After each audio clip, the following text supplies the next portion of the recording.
മുസ്ലിം ലീഗിന്റെ കോട്ട എന്ന് വിശേഷിപ്പിക്കുന്ന മലപ്പുറം ജില്ലയിലാണ് Manorama online vote on wheels എത്തി നിൽക്കുന്നത്.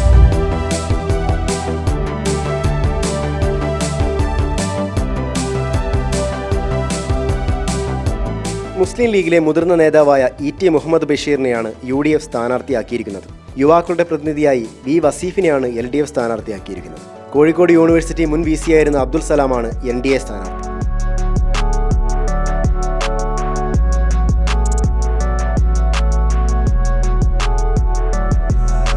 പൊന്നാനി മണ്ഡലത്തിൽ 2 തവണ MP ആയ ഇ.ടി. മുഹമ്മദ് ബഷീർ 3ാം തവണ മത്സരിക്കുന്നത് മലപ്പുറത്താണ്. മലപ്പുറത്ത് MP ആയിരുന്ന അബ്ദുൽ സമദ് സമദാനി പൊന്നാനിയിലും മത്സരിക്കും. പാർലമെന്റിൽ ഇടിമുഴക്കമെന്നാണ് ഇ.ടി. മുഹമ്മദ് ബഷീറിന്റെ പോസ്റ്ററുകളിൽ എഴുതിയിരിക്കുന്നത്. വിദ്യാഭ്യാസ മന്ത്രിയായിരുന്ന ഇ.ടി. കേരള രാഷ്ട്രീയത്തിലും ദേശീയ രാഷ്ട്രീയത്തിലും ശോഭിച്ച ആളാണ്.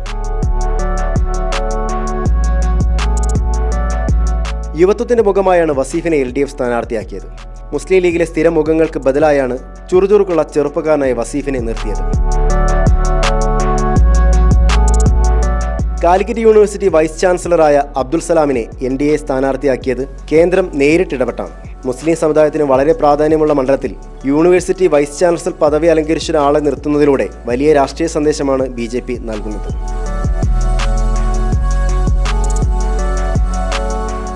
ഇത്തവണ സ്ത്രീകളെ ഉൾപ്പെടെ അണിനിരത്തിയാണ് ലീഗ് പ്രചാരണം കൊഴിപ്പിക്കുന്നത്.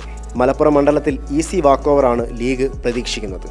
പുതിയ വോട്ടർമാരുടെ സംഗമം, വനിതാ സംഗമം, ഇത് രണ്ടും വളരെ സജീവമായിട്ട് പോവുകയാണ്. അതിൻ്റെ ഇടയിൽ ഈ പുതിയ തലമുറയുടെ മീറ്റിങ്ങിൽ സാധാരണ ഇപ്പോൾ ചെയ്യുന്നത് ഇൻട്രാക്ഷനാണ്. നമ്മൾ പ്രസംഗിക്കുകയല്ല, അവർക്ക് പറയാനുള്ള അവർ പറയുന്നുണ്ട്, നമ്മൾ അവർ മറുപടി ചെയ്യുക.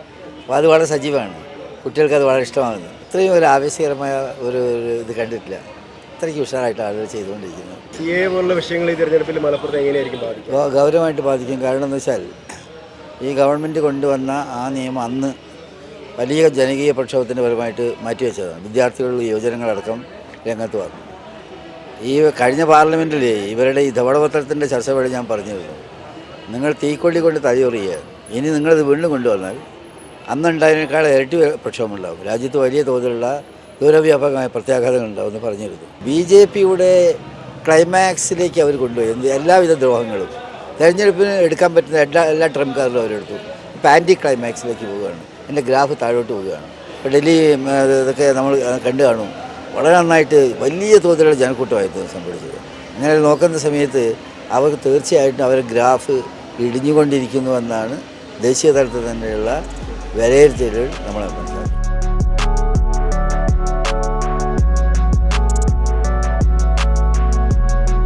ചെറുപ്പക്കാരനായ വസീഫിനെ സ്ഥാനാർത്ഥിയാക്കിയതിൽ ആവേശത്തിലാണ് LDF.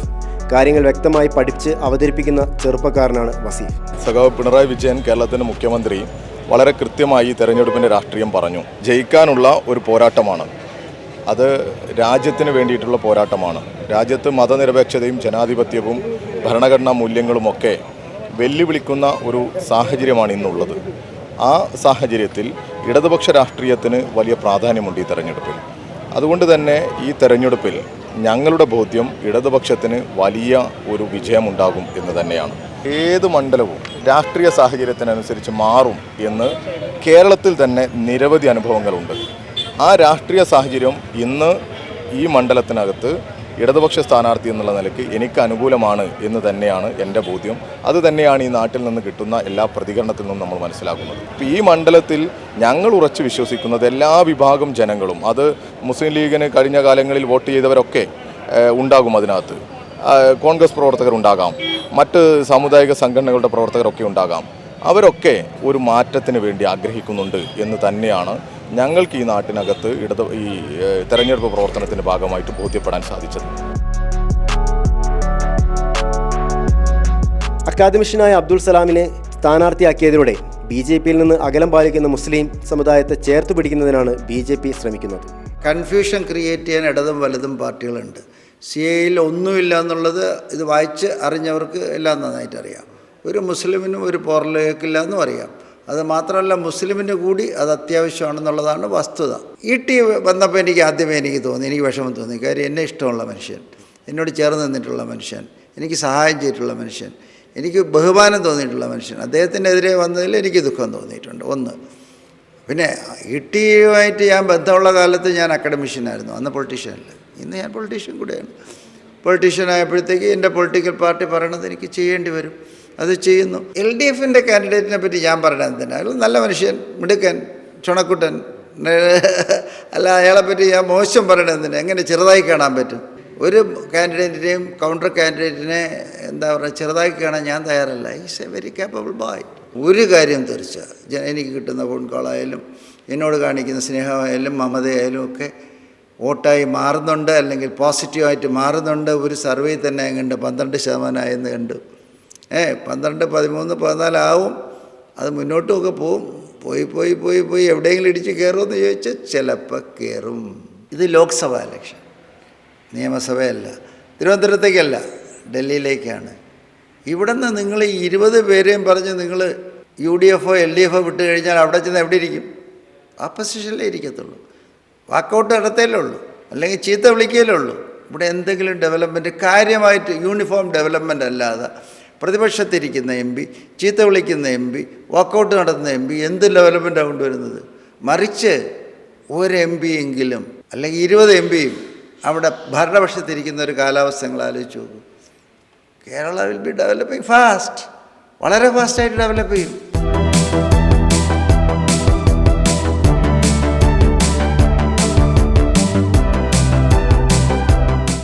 മലപ്പുറത്തെ 3 സ്ഥാനാർത്ഥികളും വലിയ ആത്മവിശ്വാസത്തിലാണ്. പ്രചാരണത്തിന്റെ തുടക്കത്തിലുണ്ടായിരുന്ന ആശങ്കകളൊക്കെ പരിഹരിച്ച് ബഹുദൂരം മുന്നോട്ട് പോകാൻ സാധിച്ചു എന്നാണ് 3 പേരും പറയുന്നത്. പൗരത്വ നിയമം ഉൾപ്പെടെയുള്ള കാര്യങ്ങൾ ഉയർത്തിപ്പിടിച്ചാണ് പ്രചാരണം നടത്തുന്നത്. മലപ്പുറത്തെ ജനങ്ങൾക്കും സ്ഥാനാർത്ഥികളെക്കുറിച്ചും മുന്നണികളെക്കുറിച്ചും ചിലതൊക്കെ പറയാനുണ്ട്.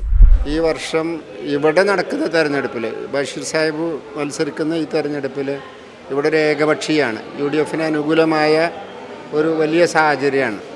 ഇത്രയും കാലത്തെ ഞങ്ങളെ തെരഞ്ഞെടുപ്പ് അനുഭവത്തിൽ ഒരു നെഗറ്റീവ് ഇമ്പാക്റ്റ് ഇല്ലാത്ത ഏക തെരഞ്ഞെടുപ്പാണ്. ആർക്കും ഒരു പരാതിയില്ല. ഈ പ്രാവശ്യം ഈ ഗവൺമെൻറ്റുകളെ താഴെ ഇറക്കിയില്ലെങ്കിൽ, ഈ പ്രാവശ്യം ഈ ഗവൺമെൻറ്റുകൾക്ക് താക്കീത് കൊടുത്തില്ലെങ്കിൽ അത് ഞങ്ങളെ നിലനിൽപ്പിൻ്റെ പ്രശ്നമാണെന്ന് ഓരോ ആളുകളും വിചാരിക്കുകയാണ്. വിജയിക്കുന്നത് AT മുഹമ്മദ് ബഷീർ സാഹിബ് തന്നെ ആയിരിക്കും. കാരണം കൊല്ലങ്ങളായിട്ട് ജയിച്ചുകൊണ്ടിരിക്കുന്ന മുസ്ലിം ലീഗിൻ്റെ ആൾക്കാർ തന്നെയാണ്. ലീഗിൻ്റെ പ്രത്യേക കോട്ടയാണ്. പക്ഷെ പറഞ്ഞിട്ട് കാര്യം ഇപ്രാവശ്യം എനിക്ക് തോന്നുന്നില്ല. എന്തായാലും വസീഫ് ജയിക്കുന്ന ഉറപ്പാണ്. കാരണം യുവാവല്ലേ, യുവത്താണ് ഇപ്പോൾ വേണ്ടത്. വസീഫ് തന്നെ അതിലൊരു മാറ്റത്തിൽ ഒന്നും നമുക്ക് പറയാല്ലേ. മാറും വേണം, മലപ്പുറം മാറണം, വസീഫ് ജയിക്കണം, അതാണ് എന്നാലും വസീഫ് ജയിക്കണം എന്നുള്ള ആഗ്രഹക്കാരനാണ്. നമ്മൾ കോൺഗ്രസേക്കും UDFക്കും ഇവിടെ മലപ്പുറം വേറൊന്നും ഞാൻ പറയില്ല. എന്താ ഇപ്പം ജയിക്കാൻ ഒരു കാരണം എന്താ പറയുക? കാരണം എന്താ പറയാനേ, അതുപോലെ ആദ്യം ജയിച്ചുകൊണ്ട് പോയിരുന്നല്ലേ, പിന്നെ ഇതിൽ ഇവിടെ മല പറഞ്ഞിട്ടും കാര്യമില്ല, അതുപോലെ തന്നെ ജയിക്കും.